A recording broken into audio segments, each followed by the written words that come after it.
Welcome back to the Rick Smith Show. Now, here is Rick Smith. So some fireworks in Texas as Democrats walked out, left the Republican legislature high and dry without a quorum to ram through their horrible voter suppression tactics or their voter theft bills. Their ability to, make sure we never have a free and fair election ever again. And good on the Democrats for having a spine to actually do something. I like it. And they took the moment to say, hey, look, National Democratic Party, look what we did. Maybe you should think about it, Joe Manchin and Kelly Semina. Just a thought. And here to share some thoughts on, the behavior by the Republicans and our good friends, the Democrats there in Texas. I've asked Greg Palast to come talk with us. Greg is known for his investigative reports for the BBC, Democracy Now!, and Rolling Stone. He's been investigating voter suppression for over 20 years.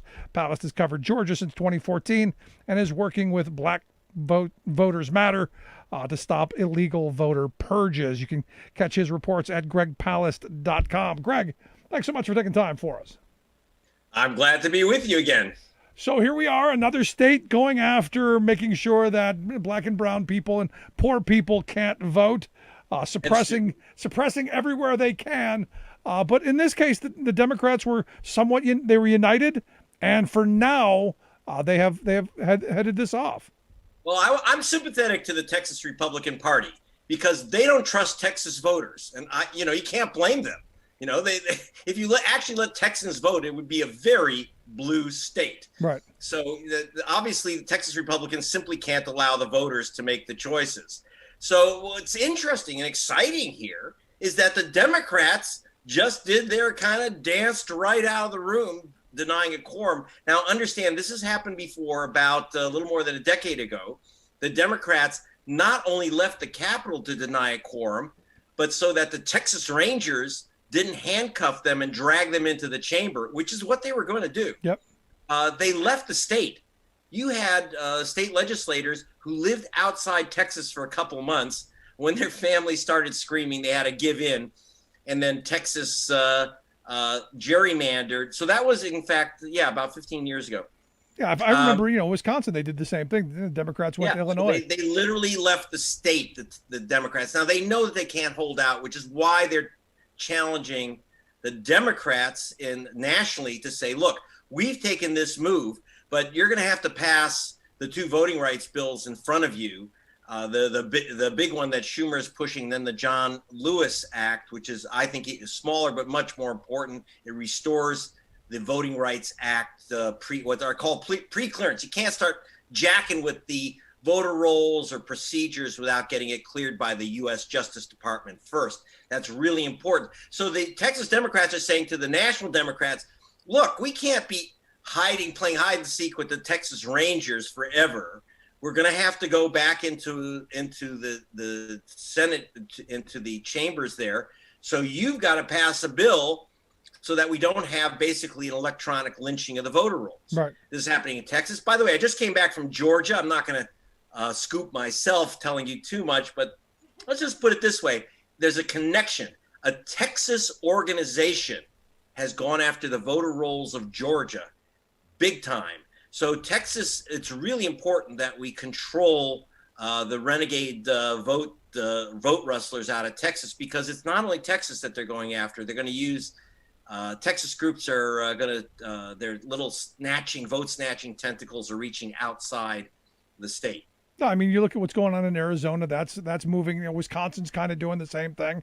They've hired some people to investigate the votes that have already been cast and certified and examined and re-examined and scrutinized in the whole. But we got to do it again, because one time we're going to get the results we're looking for. Well, one thing that look, it comes down to something simple. Will Senators Sinema of Arizona and Manchin of West Virginia say yes for the voting? When it comes to voting rights, no more filibusters. Understand, the filibuster was never used in American history until about 10 years ago, until Newt Gingrich actually, was never used except to stop voting rights for Black people, and also in 1922 to stop the Anti-Lynching Act. That was the only time the filibuster was used, and also on voting rights in 1890. The Senate had voted to eliminate poll taxes, which not only stopped black folk from voting in the Deep South, but also poor white people. Let's not forget, in America, when you talk about taking away voting rights, it's also part of class war. Right. They don't want the underclass to be voting either, because despite what you see at the Trump rallies, those are actually not poor folk. Just so you know, I've been to, our team has gone to many Trump rallies. These are middle class crazies and sons of middle class people who don't like losing their privileges. They don't want to lose them to white people. They don't want to lose them to students. It's a lot of it's urban attack too. So Senator Sinema, if you think you're going to play that game, and Senator Manchin, that, if we're a little bit Republican, we will, in a conservative state, will keep our seats. That don't work. If you don't protect the Hispanic vote, Senator Sinema, in Arizona, you will be an ex-senator. Yeah. No, and Joe Manchin, I got to tell you something, my friend. This is an attack on the working class vote of West Virginia and the rural vote of West Virginia too. So, they've got to move off this, because the filibuster has never been anything but a Jim Crow weapon. It's time to cut the crap and get back to democracy, my friends. No, I'm right there with you. But you mentioned that the Trump supporters aren't the poor. They're not the poor folks. They're the ones who keep preaching about original intent. They want to go back to the way it was originally written. White land-owning males over 21 are the only people who get to vote. That's where they want to go back to. Well, they forget that we've had several amendments to the Constitution, which were the result of a civil war with 600,000 dead Americans that won that right for black people to vote, and a suffragette woman that won the right for women to vote, that removed the poll tax. Finally, after 75 years of filibuster, it's 75 years that thing was being filibustered, it was removed under Lyndon Johnson. So the Constitution is not just a bunch of guys in powdered wigs.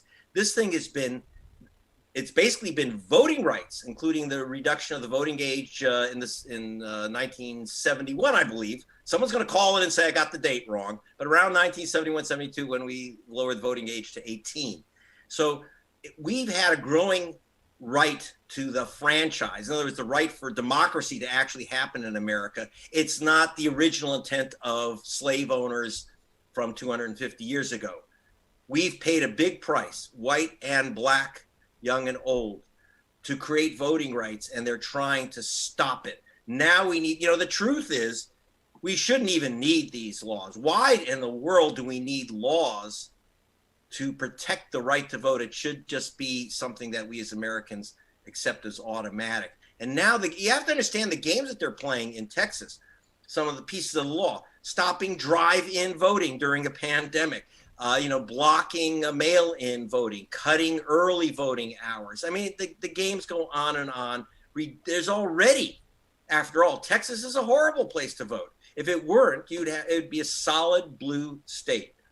Let me tell you, it is not a red state. Yep. It's not. It is a blue state if they would just let people vote. They have not. And now they want to make it worse because they're panicked. They saw Georgia, where you have some of the worst laws, and yet the voters came out, overwhelmed the steal, and Biden took the state, and obviously Senators Warnock and Ossoff took it as well. And by the way, there's a lesson there. Warnock and Ossoff are two of the most progressive senators we had. They didn't say, "Oh, we're in a conservative state. We gotta, we have to, we now have to trim our sails and talk right wing." No. They said we're for the people. They have a totally progressive agenda. They're amazing. Yeah. What's that quote that's attributed to Harry Truman? If you give voters a choice between a Democrat who acts like a Republican or a Republican, they're going to choose the real thing every time. Every time. And it's like a good Texan, Jim Hightower, said there ain't nothing in the middle of the road except a yellow line and dead armadillos. You can't, one thing that Hightower and others and Beto O'Rourke have shown, you can't win in Texas by being a pretend Republican. And you can't win in Arizona by being a pretend Republican. You have to defend the people and give young people in Arizona, the new California voters who've moved into Arizona, and the Hispanic voters a reason to vote for you. Yeah. And it ain't going to be by saying, I promise to cut Obamacare. Yeah, and it ain't going to be by doing a little dipsy-do as you vote down a minimum wage increase. Exactly. So, so I think that this is also tremendous in that the Democratic Party, for the first time in my memory, has made voting rights a top issue. These guys they walked out 15 years ago on the issue of gerrymandering, which is they're basically protecting their own seats. So you understood why they left. Right. So this time they're protecting their voters. This is brand new for the Democratic Party. I have to tell you how much crap I've gotten from Democratic leadership over the past 20 years of my investigation, starting with the Guardian back in the 2000 race. Don't talk about vote suppression. Shh, it'll discourage people from voting. The Democrats have had that wrong forever, the Democratic leadership. Now they're waking up.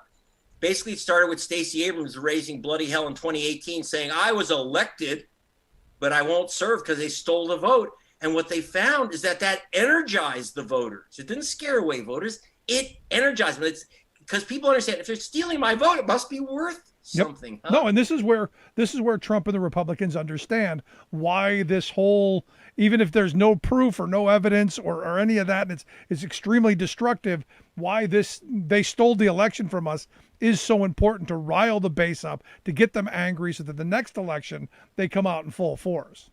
Well, I want to warn you about one thing. We're talking about these recounts of the vote in Georgia, where they're going to recount Fulton County. In other words, they picked out the black county of Atlanta, Fulton County, to, quote, recount. Now, the mail-in ballots, about 135,000 of them. Don't be surprised. Get ready, Rick, for them to find Trump's 12,000 votes. That is, disqualified 12,000 black mail-in ballots. And the reason you can do that is that it's not fraud. What they're doing is they're going through. Georgia has these horrible rules called absolute match. So that if, for example, if you sign your mail-in ballot and you left off your middle initial, but you registered with your middle initial, they're going to challenge that and disqualify that ballot. If you put a check mark next to your candidate, if you put in a check mark next to Biden or an X, instead of filling in the bubble, they can successfully challenge that. If you used a red pen or a pencil or a magic marker, you can't, or, like a Marks-a-Lot, whatever, they can disqualify your ballot. All these crazy, crazy rules that they're going to use on cockamamie grounds, picayune nonsense, which has nothing to do with fraud. But don't be surprised they announce, we found 12,000 votes. Trump won Georgia, and he probably won the other states too. Get ready for that. I'm telling you that in advance, because that's their game. That's what they're trying to do. So is that where this Trump's going to be reinstated in August is coming from? Yeah, well, the thing is that it's just the excuse for these monstrous laws. And unfortunately, one of the things that I've also railed against, for example, in Georgia, MSDNC or whatever you call that station, and the others have made this guy, and CBS 60 Minutes have made this guy, Brad Raffensperger, that's his real name, Raffensperger, the Secretary of State of Georgia, their GOP Secretary of State, into a hero because he wouldn't go to jail for Trump. Understand, when he told Trump, I can't find you any more votes, he had already disqualified tens of thousands of votes. This guy was trying to steal the election for Trump. He made 29 phone calls. I noticed he only recorded one. I'd like to know what those others are. This guy is a scammer. I beat him in federal court. Look out for Georgia. They're going to try to steal it back. So Georgia, I just went to Georgia. I thought I'm done with Georgia already. Not a chance. So Georgia, Texas, Wisconsin, Florida, Arizona, Pennsylvania, mischief afoot. I'll be reporting on it for you, Rick. No, absolutely. And, this next election here in Pennsylvania where I'm at is so important because you look at the craziness in Georgia or Arizona or Texas or other states. If we get a Republican governor here in 2022, all of that stuff is on the table. And all of that stuff is up and down, voted through on day one. Well, let me give you something for Pennsylvania listeners. Your state has just joined something called ERIC, the Electronic Registration Information Center list. This is a massive racist purge list that is going to be used in your state. You've got to stop it. Democrats are too damn dumb to figure out that they're getting jacked on this, because a lot of Democrats have signed on, because Democrats are so afraid of saying, oh, well, we're against fraud. We want to remove fraudulent voters. Excuse me. There are no fraudulent voters in Pennsylvania. So why is your state joining Florida, Georgia, and Pennsylvania and Wisconsin are trying to join? It's going to be vetoed by the Democratic governor of Wisconsin. I hope that you can get your Democrats or anyone who's for democracy. There might be some Republicans, don't discount it. Anyone who's for the democracy to say no to this Eric Crow menace. It is something which your papers have utterly missed in Pennsylvania. It is going to flip that state red, not by, if the voters go red, hey, that's their choice. But it's not that. It's a blackout of the lists. It's a purge coming your way. I'm giving you the warning, Rick. And let your people know. We need to pick that up and run with it. And in fact, now I got to call the governor's office and find out where the governor is on this, because ultimately there is a Democratic governor here, and hopefully he's on the right side of this, and we'll make sure of that. Well, mostly they don't know. This is one of the problems, that the Republicans are always sneaking in stuff and Democrats nod their head. Well, that's not so bad. Oh, we're going to remove voters who've moved out of state. Well, don't trust those lists. I went through them in Wisconsin. I went through that same. This is, by the way, a private operation run by GOP hacks, this ERIC list. We went through that list for Black Voters Matter in Wisconsin last year, and we blocked the removal of 135,000 voters. If Black Voters Matter hadn't taken on that Eric Crow purge, Biden would have lost Wisconsin. Remember, he only officially won by 10,000 votes. We saved that state for Mr. Biden. Not that we got thanks. I don't need thanks. What I need, because it's not really saving it for Biden. It's saving it for the voters to make the choice. That's what people forget here. It's not Democratic and Republican. Right. It's democracy versus dictatorship, racial dictatorship, apartheid. No, I spent the 2 months running up to the election, registering voters for my union, and most of the people I signed up were Trump voters. And it was like, I don't agree with you. I hope you don't vote on election day, but you have the right to sign up. You have the right. I encourage people to participate. I hope you stay home, but you have the right to sign up. Well, I'll tell you this. The number one thing I would ask people to do, I always do this. Check your registration every year. Check your registration a couple months before the election so you have time to re-register. Greg Palast. I looked up my own registration in California a couple of years ago before the presidential, actually it was just before the 2016 presidential election, and it said no such voter. I had to re-register. Wow. There's all kinds of games that are played, all kinds of glitches. Don't let them take your vote. It's not as simple as just filling out a mail-in ballot or something like that. You've really got to be very careful. And number one thing is check your registration. 24 million people get purged a year. Could be you. It most certainly could. Last question I've got for you. There's a statement out by a bunch of college professors, really intelligent folks who are saying that, our democracy is at risk right now. If all of these things that we've been talking about are put into place, it's pretty much the end of democracy as we know it. And that, we need to set aside the filibuster. We need to move forward on voting rights. I've been saying this stuff for months and, been called hyperbolic. Does this give any help to that argument that you got all these big brains going, hey, we're in real peril here because you've got people who, well, they've made up this lie and now they're doing everything they can do to intimidate people and basically steal the right to the vote. Do you put any hope in this? Well, I'm glad the professors have finally woken up. My friends, we don't have democracy now. We still have.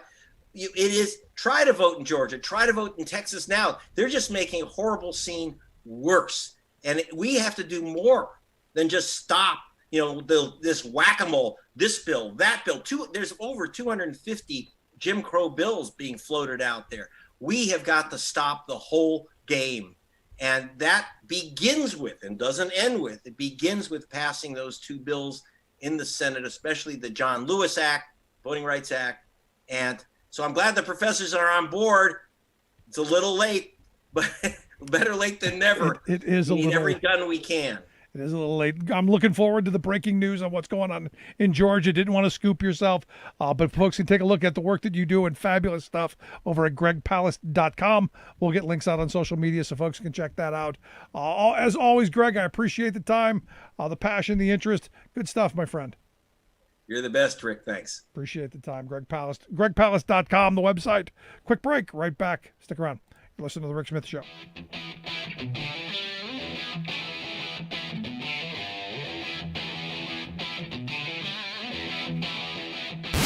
Saving work in America, one show at a time. The Rick Smith Show.